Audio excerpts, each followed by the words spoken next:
Did you know that September is National Hearing Month? And deafness is one of the most common birth defects. And yet fewer than 7% of newborns into the public health system get any screening, which is unbelievable. And it's a very, very important issue. And because it's National Hearing Month, on the line we've got Associate Professor, Department of Communication Pathology at the University of Pretoria, Tuckies. It's Professor Wet Swanepoel. Prof, nice talking to you and good morning. Good morning, John. Thanks for having me. How important is it to detect hearing difficulties early with newborn kids? Well, John, I think we can't emphasize how important it is. You can't test the child too early. In fact, we can test the child even in the first few hours after birth.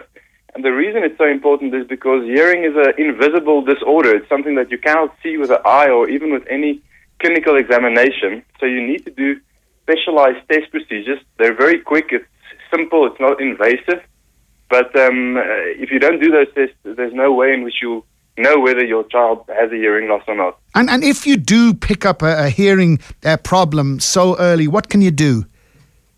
Well, those first few months and actually the first year of life is critical for language development, so you need the hearing to be able to catch up on language.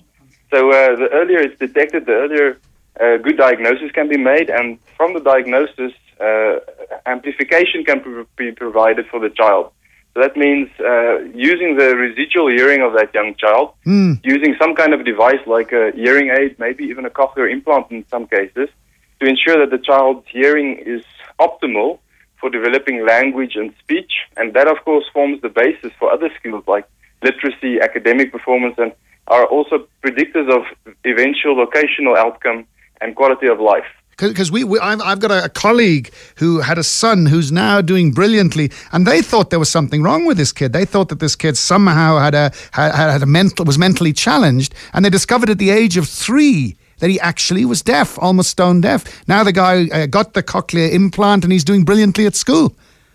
Yes, I think that's one of the very exciting things about this field is that if you can identify hearing loss early enough, the outcomes can be dramatically different. These children can live a normal life. They can be mainstreamed. They can have outcomes that are on par with their hearing peers, whilst the contrast is also true. If you don't identify it early enough, unfortunately, some of those delays cannot be catched up. So that's why we're always trying to emphasize that you cannot test a child early enough, and that we don't like the policy of let's wait and see how things turn out. All right, Prof, nice talking to you. Good luck. Thank you, John. All the best there. Bye. Bye-bye, Professor Wet Swanepoel. That is